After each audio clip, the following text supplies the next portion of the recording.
الشيطان الرجيم بسم الله الرحمن الرحيم وما أنزلنا على قومه من بعده من جند من السماء وما كنا منزلين إن كانت إلا صيحة واحدة فإذا هم خامدون صدق الله العظيم.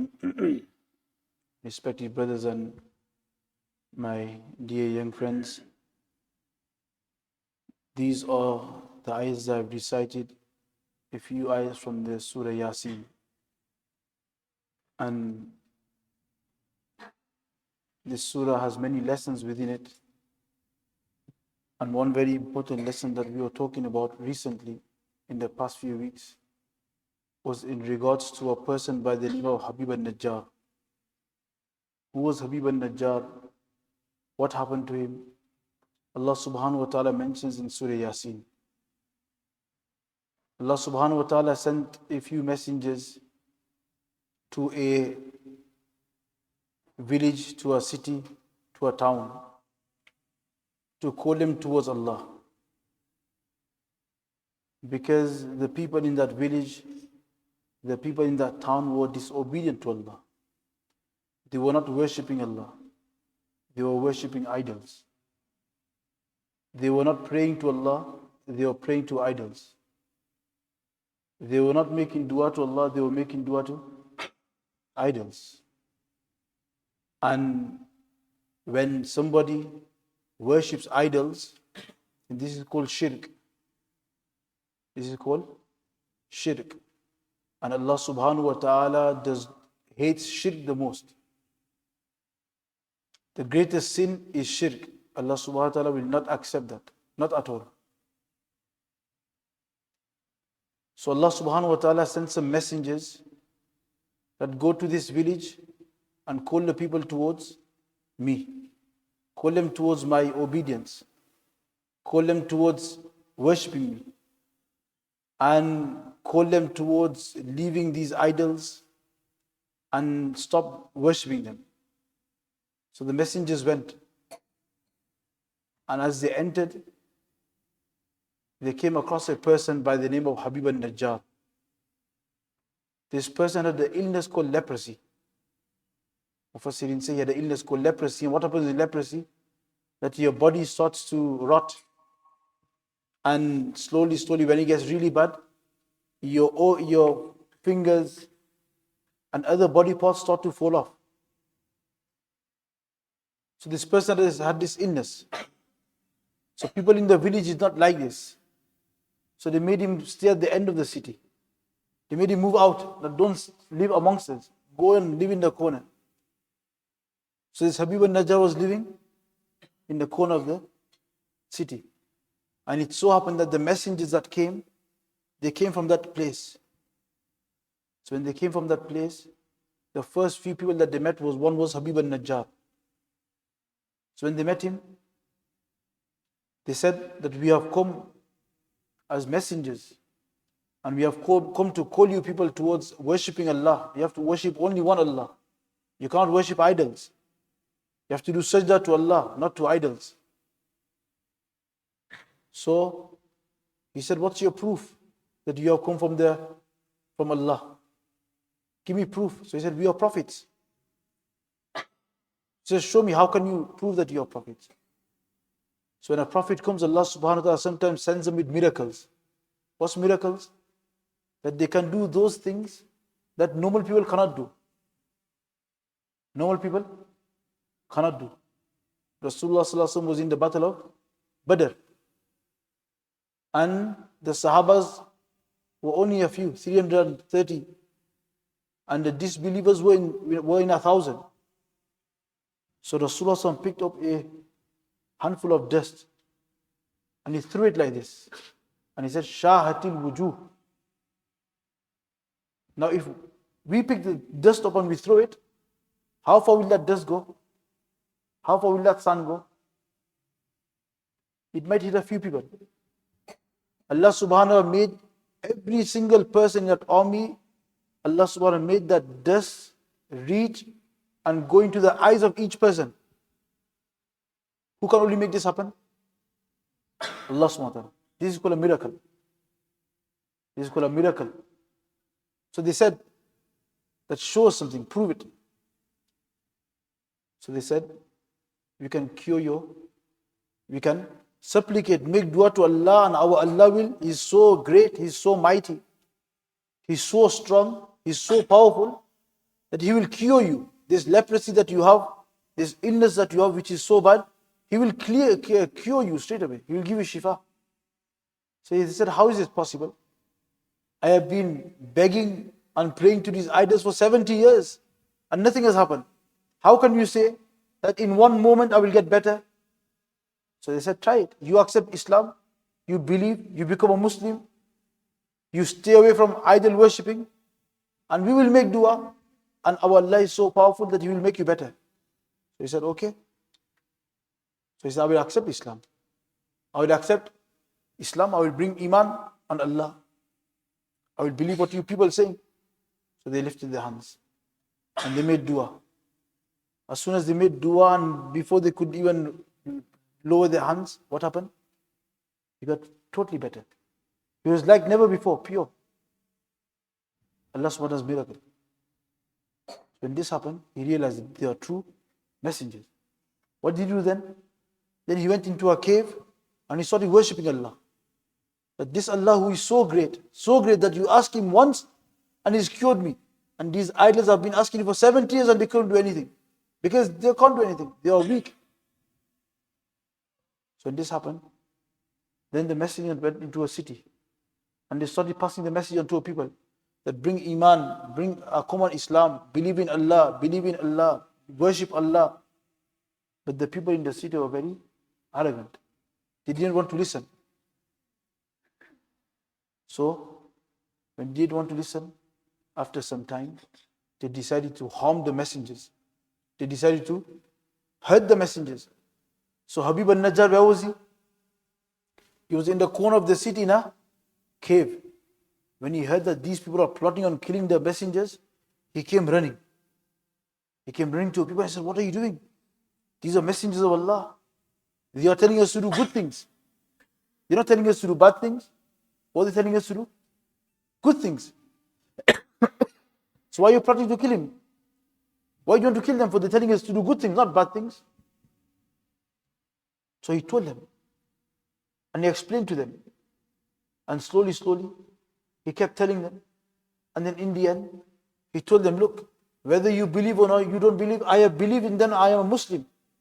So they got very disappointed. Where did you accept Islam? So what did he do? They all started hitting him. Some say they made a ditch, a trench, like a grave. They put him inside and started throwing stones at him.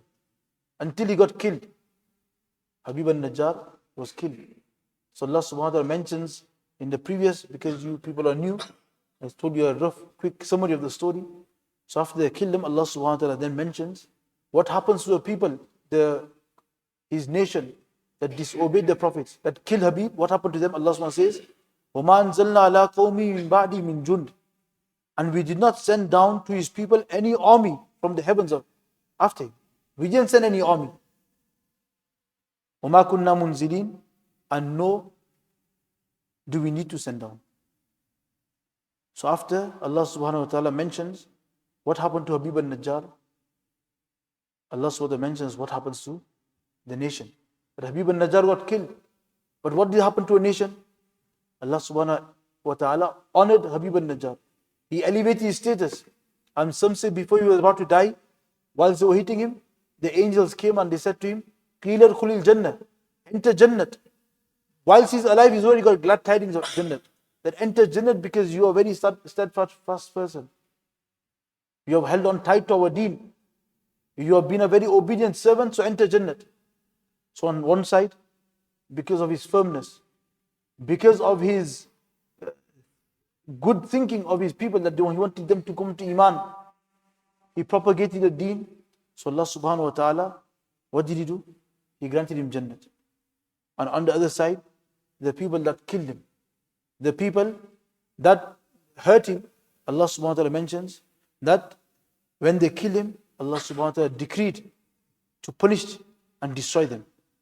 And Allah subhanahu wa ta'ala says that when we decree, when we decide, when we make a judgment to kill somebody or to destroy somebody, then we don't need to send armies. In this world, when a fight happens between one country and another country, what do they need to do? They need to send hundreds and thousands of people. They need to make so many weapons. They need to have so many guns. Still when they go, they cannot destroy the whole country. They cannot destroy every single person. Yes, thousands will die on this side, thousands, but the whole community or the whole nation will not die. But when Allah subhanahu wa ta'ala comes to punish somebody, what does Allah subhanahu wa ta'ala say? That we don't need to send any army. Allah is so powerful, He didn't need to send anybody. He only needs to send one angel. And that is just because this world is dunya, is Darul Asbab. Things happen because of means. So that's why Allah sent an angel, or He doesn't even need to send one angel. So Allah subhanahu wa ta'ala says that what did He do? He sent an angel. And when this angel came, then the angel, some say was Hazrat Jibreel alayhi salam. He came to the city where the gate was, and he stood by the gate. And he made one loud scream. He screamed. And when he screamed so loud, it was so terrifying and so fearful that instantly they all died. Every single person that disbelieved, what happened? Straight away they died. Straight away. So Allah subhanahu wa ta'ala says that وَمَا أَنزَلْنَا عَلَىٰ قَوْمٍ مِّن بَعْدِ مِن جُنْدٍ. We didn't send an army down. They were not strong people. We don't need to send armies. We only had to send one angel. And what did he do? إِن كَانَتْ إِلَّا صَيْحَةٌ. It was no more than a single cry. That angel just screamed once. فَإِذَا هُمْ خَامِدُونَ.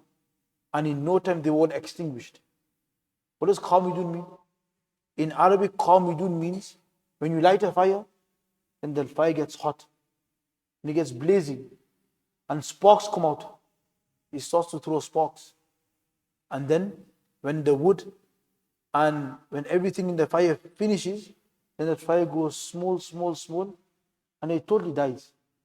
And when it dies, ash comes on top. And can you even tell there was a fire there before? What happens to all the heat of the fire? It goes. What happens to the blazing flames? They all go. In the same way, Allah subhanahu wa ta'ala says, the way we destroyed them, a moment before they were aggressive, a moment before they were so arrogant, a moment before they were killing Habib al-Najjar, but 2 moments later, when the angel Jibreel came and he screamed, that scream was so loud that all of a sudden they died, and they died in such a way as though they were never there. All the aggression went, all the arrogance went. So from this ayat, we can understand a few things. That Habib al-Najjar, what did he become? He became a very close friend of Allah. And a close friend of Allah is called a wali. What is he called? A wali. A wali is a friend of Allah. Allah says in the Quran, أَلَا إِنَّ أَوْلِيَا اللَّهِ لَا خَوْفٌ عَلَيْهِمْ وَلَا هُمْ يَحْزَنُونَ. Allah, listen, be aware. Inna awliya Allah, indeed the friends of Allah. La khawfun alayhim. There will be no fear on them. There won't be any fear. Meaning in future they will not be scared of anything. In akhirat, Allah will keep them at peace and tranquility.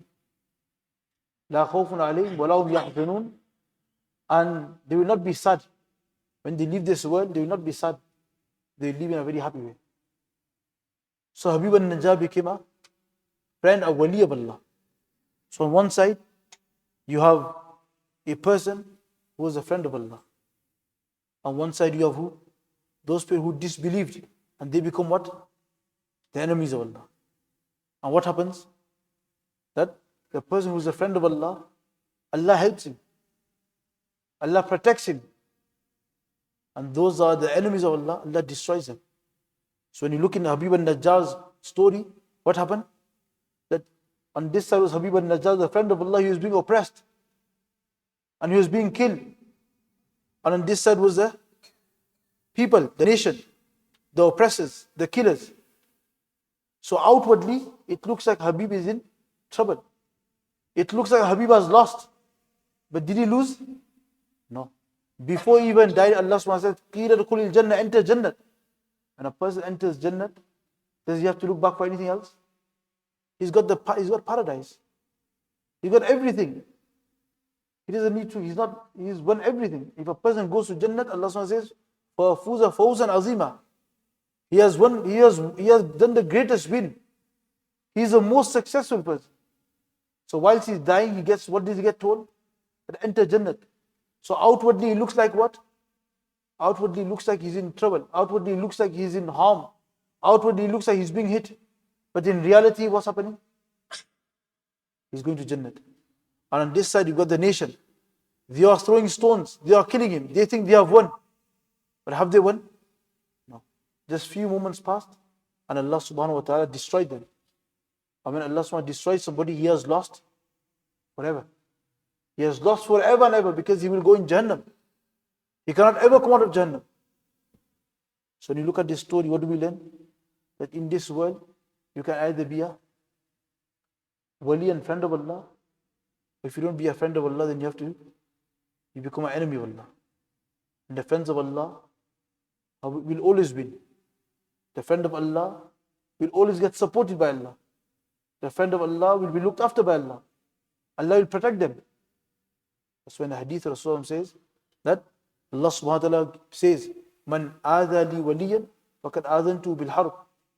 That whoever causes any harm to my wali, one person becomes a friend of Allah. What does Allah subhanahu wa ta'ala say? That whoever harms him, then I make announcement, I make elan, I proclaim that I am going to have war with him. And if Allah has war with somebody, can that person win? He can never win. He can never win. In Pakistan, there was a very pious person by the name of Maulana Musa Ruhani Bazi. Maulana Muhammad Musa Ruhani Bazi. Very pious person. And one day he was in Masjid Nabawi. And he was sat. So people recognized him because he was a very pious person. He was a very great muhaddith, mufassir. So people came and sat around him. लोग बैठ गए मौलाना मूसा रुहानी बहुत बड़े बुजुर्ग थे पाकिस्तान में मस्जिद नबी में गए जियारत के लिए तो वहाँ बैठे थे और लोग इधर उधर मिलने के लिए आ गए मजमा हो गया और वहाँ रूल है कानून है कि मजमा नहीं कर सकते you can't gather so a police came and he told everyone move so people started moving so police came to हज़रत मौलाना रूहानी बाजी के पास आया और उनको खींचकर उनके शाल खींचकर उनको उठा लिया He pulled him. Who was Maulana Musa Ruhani Bazi? Friend of Allah. So his police came and he pulled him. I said, move. Because in Masjid Nabawi, you can't gather. You can't make groups and if one or two people, okay, but if there's 20, 30 people, they won't allow it. So his police came and it became disrespectful. He could have said nicely, can you please disperse? Can you please move away? But rather than telling him nicely, he got the Maulana Musa Ruhani Bazi and he pulled him. He was Buzruk, chale gaye. 2-3 days happened and Hazrat was in the masjid, in Masjid Nabawi, and that police came and he started crying and he said, forgive me, mujhe maaf kar do, forgive me. He said, maaf kar de, kya hua, what's happened? I will forgive you, what's happened? So yes, since the moment I pulled you, since that moment, when I went home, I cannot eat, I cannot drink, I cannot sleep. I've lost peace. I don't know what's happening. And every time I try to go to sleep, I hear this hadith. Man aadha li waliyan faqad aadhantu bil harb. Man aadha li waliyan faqad aadhantu bil harb. Whoever gives any harm to my wali, I will wage war with him. So I have realized I've done a mistake. Please forgive me. I said, I've forgiven you. When a person becomes a friend of Allah, then Allah will protect him. Allah will sustain him. Allah will answer his du'as. Allah will give him everything that he asks for. But what do you have to be? A friend of Allah. How do you become a friend of Allah? You become a friend of Allah by doing everything Allah subhanahu wants you to. Praying namaz, being good to your parents, being obedient, praying the Quran Sharif, respecting elders, being good to other people, not fighting.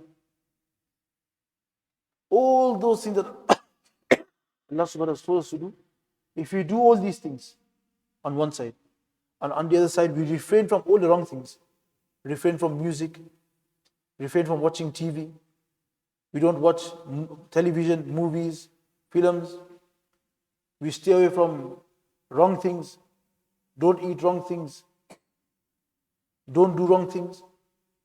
And what's this person now? He's a friend of Allah.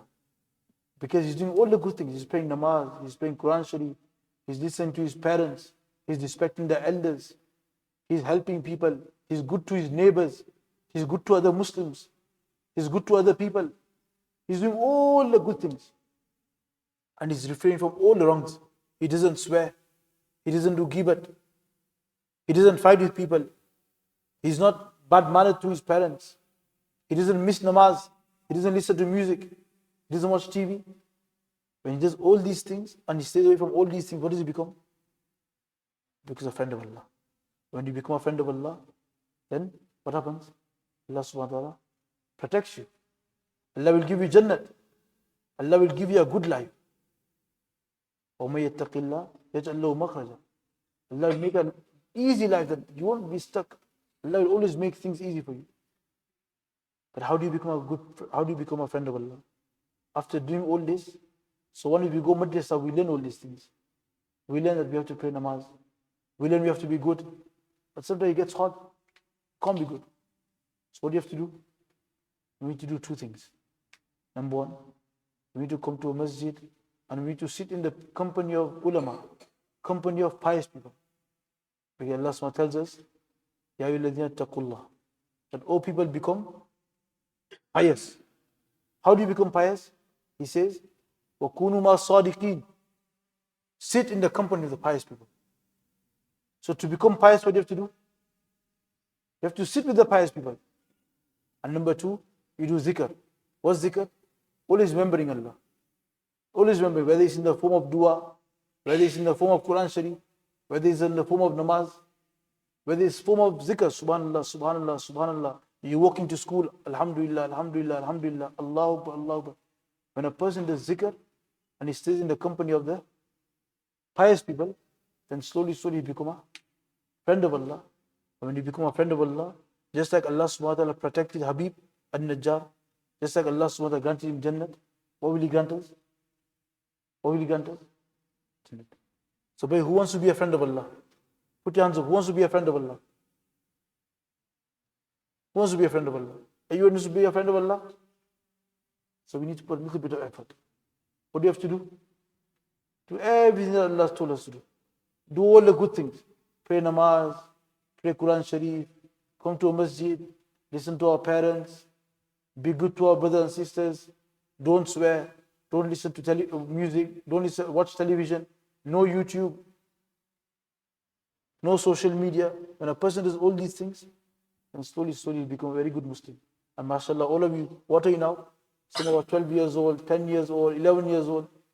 If you start from now, if you start all this from now, that you stay away from bad things and you do good things, when you become 15, 16, 17, inshallah, you become friends of Allah. And when you become friends of Allah, then who's going to protect you? Allah. Who's going to give you everything? Allah subhanahu. Who's going to, Allah will make every arrangement for you. And in the end, what will He give you? Jannah. Who wants to go Jannah? We all want to go Jannah, don't we? So first to go Jannah, we have to become friends of Allah. If you want to come to my house, what do you have to do? Will I let strangers come into my house? Who comes to my house? People that become friends. So if you become friend with Allah, Allah will take you to His, enter you into His. May Allah subhanahu wa ta'ala grant us the correct understanding and keep us steadfast. Wa akhiru da'wana alhamdulillahi bil alamin. Wa sallallahu ala sayyidina Muhammad wa ala alihi wa sahbihi.